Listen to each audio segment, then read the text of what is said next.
رات کو یا صبح کے ٹائم، صبح کے ٹائم، دوپہر کے وقت؟ نہیں دوپہر کا نہیں، لیکن مطلب رات کو، اچھا ٹھیک. تو دوسری دن اس دن میں نہیں اس وقت آپ سوئے ہوتے ہیں جاگ رہے ہوتے ہیں؟ نہیں سوئے ہو تو لیکن مجھے پتہ چل جاتا ہے، فوراً اٹھ جاتا ہوں جیسے کوئی چیز یا باڈی سے نکلی یا جیسے یا آپ تیل لگا کر نہیں سوتے ہیں؟ یہ جو لگاتا ہوں اور ابھی تو ایسے آنکھوں کو لگاتے ہیں سب تیل. جگہ تو پھر جب وہ میں دم کا جو طریقہ بتایا ہوا ہے کہ 3 ایک بار اخلاص فلق ناس پڑھنی ہے، پھر ایسے کر کے پورے جسم پہ ہاتھ پھیرنا ہے. وہ بھی کرتا ہوں سر بھی سب نہیں دیکھیں میں آپ کو بتاؤں، یہ جو طریقہ ہے نبی علیہ السلام صلی اللہ علیہ وسلم اپنے آپ کو خود جب دم کرتے رات کو سونے سے پہلے آپ یہ طریقہ اختیار کرتے تھے. اس طریقے کا توڑ دنیا میں کسی جن انسان کے پاس نہیں ہے، اور آدمی جب کرنا چاہے بڑا مشکل اس کے لیے ہوتا ہے. میں نے دیکھا نا اپنے اوپر بھی، یعنی کہ پڑھنا آسان ہے، حالانکہ مشکل کیا ہے، یعنی کہ ایک بار اخلاص، ایک بار فلق اور ایک بار ناس پڑھتے ہیں، ایسے کر کے ملنا، پھر چہرے ہر جگہ ہاتھ پھیرنا ہے، پھر دوسری بار بھی اسی طرح کرنا. یہ مصنون طریقہ ہے، یہ رسول اللہ صلی اللہ علیہ وسلم اس کے بغیر نہیں سوتے تھے. 3 بار کرنا ہے. اصل میں واش روم جاتا ہوں کبھی، پھر شاید دوبارہ میں نے نہ پڑھا ہو. نہیں اس سے کچھ نہیں، حسار تو آپ کا بن گیا. واش روم میں جاتے ہیں دعا پڑھ کے جاتے ہیں، ٹھیک ہے. جب آپ آئیں آ کر بستر پر ہاتھ ماریں، رسول اللہ نے فرمایا کسی ضرورت کے لیے اگر بستر چھوڑو، جب آؤ دوبارہ اس پر ہاتھ مار لیا کرو، جھاڑ لیا کرو، تم نہیں جانتے وہاں کون ہے. اب اس سمجھو اس سے بڑی گائیڈنس کیا ملے گی ہمیں؟ ہاں جی، ابھی کوئی سائنسدان بتا دے. ابھی پچھلے دنوں مجھے کسی نے بھیجا، کسی سائنسدان نے اس پر ریسرچ کی کہ جب آدمی سو کر رات کو کسی وقت اٹھتا ہے تو اس نے نام لیا ایک وائرس کا کہ وہ یعنی کہ ادموئے ہو کر، ڈیڈ نہیں ہوتے، ادموئے ہو کر وہ جھڑ جاتے ہیں اس کے جسم سے، وہ بستر پر ہوتے ہیں. جب وہ کسی کام سے فارغ ہوتا ہے تو جب وہ دوبارہ اس کا جسم اس کے ساتھ دکتا ہے پھر دوبارہ ایکٹیو ہو جاتے ہیں. یہ سائنس آج ثابت کر رہی ہے، میرے نبی صلی اللہ علیہ وسلم نے پہلے فرض دیا. ہماری تو بدبختی ہے نا، تو ہم نے دین کو تو فالو کیا ہی نہیں. آج کتنی چیزیں ہیں جو ثابت ہو رہی ہیں، سائنس ثابت کر رہی ہے کہ یہ صحیح ہے. ہمارے نبی صلی اللہ علیہ وسلم نے بغیر تحقیق، بغیر کسی بات کے بتا دیا. ہاں جی، ہماری تو بد نصیبی ہے کہ دین سے ہمیں تنگی ہوتی ہے، دنیا سے ہمیں راحت ملتی ہے. ہاں جی، تو پھر اللہ جو بندہ جس چیز کو پسند کر دو ادھر ہی چھوڑ دیتا. ناپاکوں کے لیے پاک ہے نا. اب جو کنجروں بھانڈوں کو پسند کرتا ہے وہ وہی ہے، جو علماء کو، جو دینداروں کو پسند کرتا ہے وہ وہی ہے. اس سے مراد یہ ہے، یہ بیاہ اس سے متعلق بیاہ سے نہیں ہے. بعض خاموش شرابی ہوتا ہے، بیوی بیچاری تہجد گزار ہوتی ہے. اس سے مراد جو ناپاکوں کے لیے پاک، یہ مطلق ہے، ہر چیز میں اس کا حکم آتا ہے. اب ہماری بد نصیبی یہ ہے کہ کوئی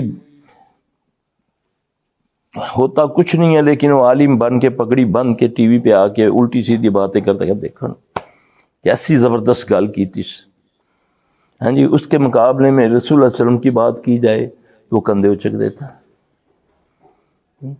پھر اللہ ایسے لوگوں کے مہر لگا دیتا، وہ سمن بکم ہو جاتے ہیں.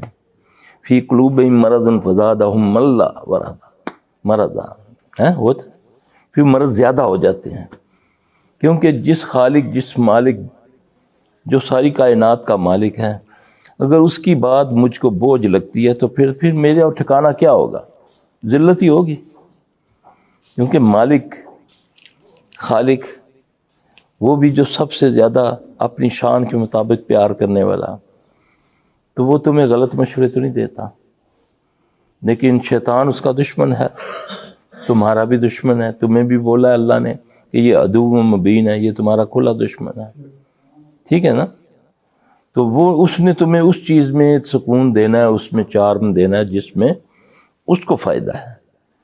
تو اللہ نے کہا میرے بندوں کو تو گمراہ نہیں کر سکے گا، میرے بندے تیرے پیچھے نہیں چلیں گے. انہ لیس لہ سلطان علی الذین آمنوا وعلی ربہم یتوکلون.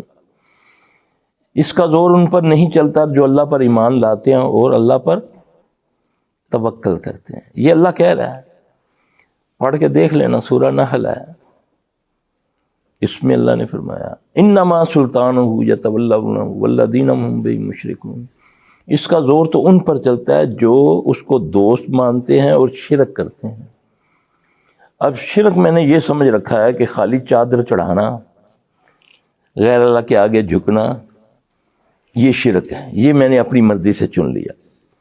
بے حیائی میں نے یہ چن لی کہ جو دوسرے کی بیٹی اگر تنگ کپڑے پہنے یا نیم اور یانہ لباس پہنے وہ, تو میری بیٹی شادی میں جو مرضی پہنے, کالج میں یونیورسٹی میں جو مرضی کرے, وہ بے حیائی نہیں ہے.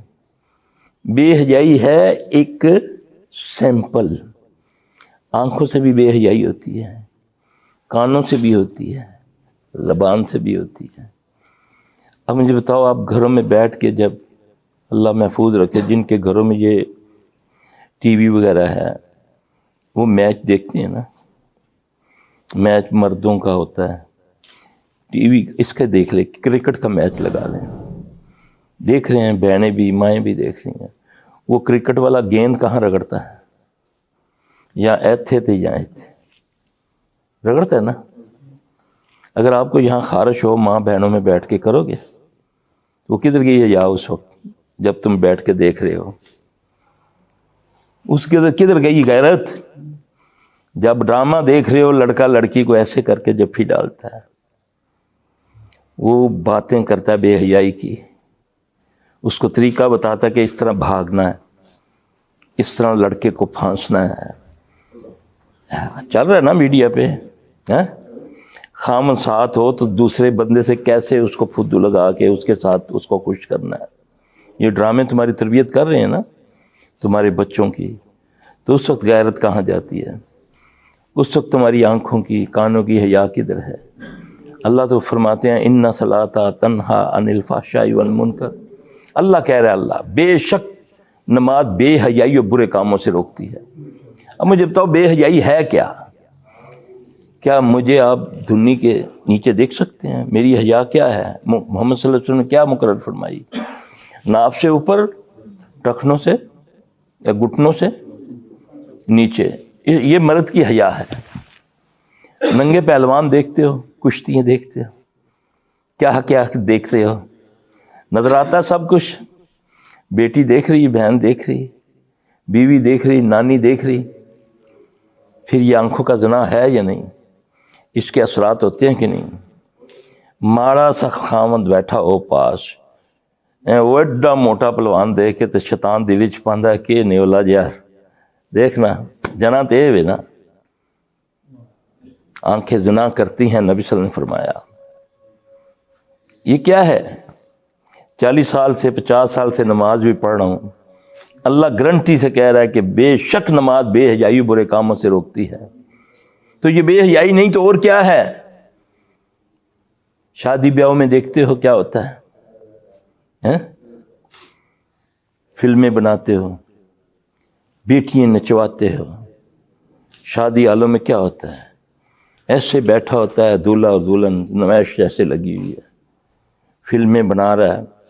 اس نے تو رات کو دیکھنا ہے بیوی کو 10-15 لاکھ روپے لا کے, وہ پہلے ہی سارے پوز بنا کے لے جاتا ہے, جو ویڈیو والا ہائر کیا ہوتا ہے. اس کی بہن ہوتی ہے نا, بھائی بھی تو ہوتا ہوگا نا, اس کا بیٹا بھی تو ہوگا. کئی باراتیں روٹ کے چلی جاتی ہیں, ہمیں ویڈیو نہیں بنانے دی, اللہ کی قسم. باراتیں واپس چلی جائیں کہ ہمیں یہ بغیرتی نہیں کرنے دی. اللہ اکبر کبیرہ. یہ وبال ہے ہمارے اوپر, کیونکہ ہم نے اللہ سے وعدہ کیا ہے کہ اللہ تیرے علاوہ کسی کی نہیں مانیں گے. لا الہ الا اللہ اس کا معنی ہے